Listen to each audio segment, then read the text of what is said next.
आज तक कभी तुमने विचार किया, राजस्थान में, जयपुर में इतनी मूर्तियां बनती है, इतनी मूर्ति बनती है, वो मूर्ति यहां लाई, अभी प्रतिष्ठा नहीं हुई, अभी मूर्ति है, बंद करके रखी है लकड़े के डिब्बे के अंदर या थैले के अंदर, मूर्ति को बंद करके रखा है, मूर्ति को थैले में बंद करके रखा है। कोई व्यक्ति वहां पर उनकी पूजा करने जाए तो पूजा नहीं कर सकते। क्यों? अभी प्रक्षाल करो ने, मूर्ति लेकर के जब तुम आते हो तो प्रक्षाल करना शुरू क्यों नहीं करते? चालू कर दो। भगवान तो आ ही गए, एक ही कारण से कि भगवान वहां है ही नहीं। अभी भगवान नहीं है, अभी मूर्ति है, अभी भगवान नहीं है। दुकान पर थी तब भी भगवान नहीं थे, दुकान पर प्रक्षाल नहीं होता, भगवान की मूर्ति दुकान पर हो तो। यहां लेकर के आओ और मंदिर में रख दो तो भी प्रक्षाल नहीं करोगे। वहां पर स्थापित भी कर दिया, विराजमान कर दिया तो भी नहीं, अभी प्रतिष्ठा नहीं हुई। वहां पर रख तो दिया, आसन पर मूर्ति को रख दिया, मगर प्रक्षाल अभी नहीं, क्योंकि भगवान नहीं है, अभी सिर्फ मूर्ति है। भगवान कब होंगे? मंत्रोच्चार हो। और मंत्रोच्चार करने वाले ये पंडित, मंत्रोच्चार करने वाले ये अज्ञानी, संसारी, रागी। और थोड़ी देर के बाद में क्या हुआ कि मंत्रोच्चार कर दिया, अब कह दिया कि अब प्रतिष्ठा हो गई, अब ये भगवान, अब भगवान हो गए, अब तुम उनका प्रक्षाल कर सकते हो, भगवान हो गए।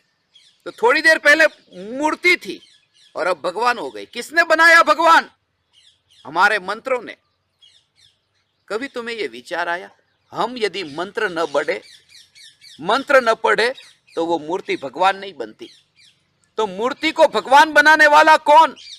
मैं मूर्ति को भगवान बनाता हूं। तो वो भगवान महान की मैं महान, जिसने मूर्ति को भगवान बना दिया। महिमा उनकी नहीं है, महिमा यहां की है। और ये तो मैं कहता हूं कि मूर्ति को भगवान बनाने वाला भी मैं नहीं, वो तो विकल्प, वो मेरी काली मां, वो मेरा कचरा मूर्ति को भगवान बनाता है। उस कचरे से भी मेरा मोह नहीं, मैं चैतन्य मूर्ति। ये भेद विज्ञान तुम्हें प्रकट हो। हे ज्ञान दीपक, आज तक तुमने ये पुकार कभी नहीं सुनी, इसलिए इस पृथ्वी पर मैं आया हूं तुम्हारे साथ चलने के लिए नहीं, तुम्हारे साथ चलते चलते कहीं और जाने के लिए। मेरी यात्रा कहीं और है। तुम यदि साथ में जुड़ना चाहो तो जुड़ सकते हो। तुम यदि मार्ग में सही यात्री होना चाहो तो हो सकते हो। ये मार्ग ऐसा है, ये मुक्ति का मार्ग ऐसा है। मैं यहां पर अपने खजाने को तुम्हें बांटने के लिए आया हूं। मेरा कार्य और इसमें मेरा खजाना खाली नहीं होगा। ये ज्ञान का खजाना ही ऐसा है। इसलिए तो बार बार यहां पर आता हूं, बाट में आता हूं बांटने के लिए। बाट में आने का प्रयोजन ही यह है कि यहां आकर के मैं बांटूं। राजस्थान का ये ऐसा गांव है, बाट गांव है, इसलिए यहां पर जो मुझे लेके आए, उन्होंने एक भव्य मंदिर का निर्माण किया।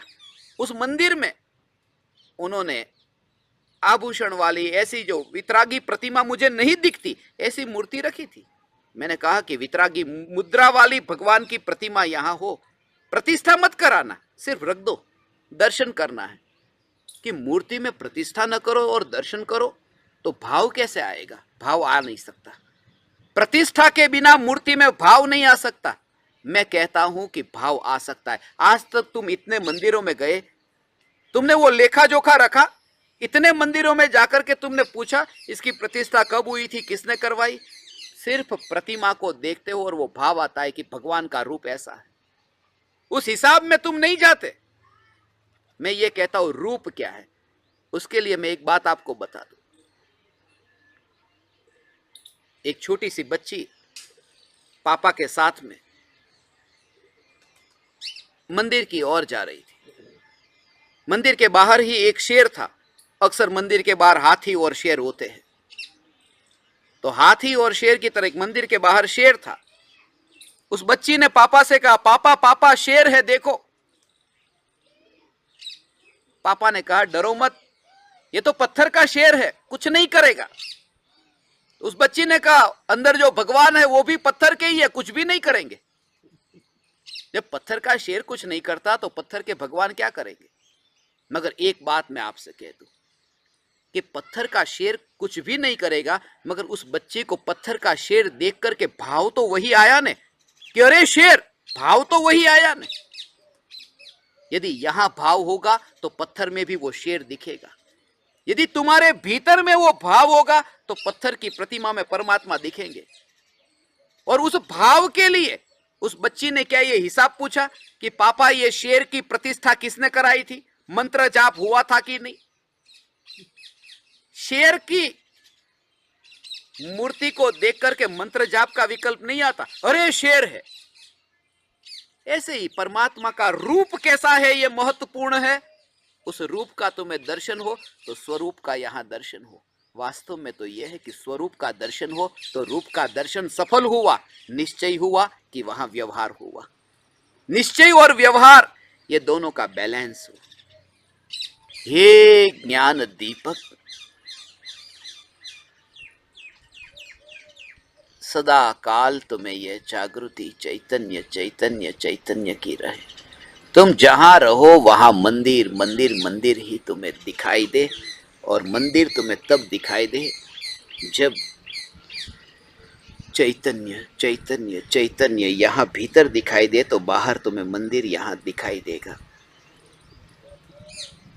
इसलिए सदा काल जागृति, समय की सीमा से पार ऐसा सदा काल जागृत ये चैतन्य चैतन्य चैतन्य सदा काल। सदा काल 724, सातों दिन 24 घंटे। अभी घड़ी में मैंने देखा 724 हुए। सातों दिन 24 घंटे चैतन्य चैतन्य चैतन्य 724 चैतन्य चैतन्य चैतन्य। मैं जहां देखूं वहां मुझे चैतन्य ही दिखता है। जो देखूं वहां चैतन्य दिखता है। मैं क्या करूं, मैं क्या करूं? तुझ में रब दिखता है नहीं, सब में रब दिखता है, सब में रब दिखता है। प्रत्येक ज्ञेयों के ज्ञान में प्रतिबिंबित होने के काल में, ज्ञान की एक एक समय की उछलती तरंग में मुझे सागर का दर्शन होता है। सागर को देखने अब मैं कहाँ जाऊं? एक एक तरंग जो उठती है उसमें सागर का दर्शन होता है। अब मैं चेहरा घुमाता नहीं हूं कि नहीं मैं तरंग को नहीं देखूंगा, मैं तो सागर को देखने जाऊं। ये मैं नहीं कहता। मैं तो तरंग में तरंग का विकल्प छोड़ करके सागर का दर्शन करता हूं। अहो अहो श्री सद्गुरु करुणा सिंधु अपार, इस पामर पर प्रभु किया। अहो अहो उप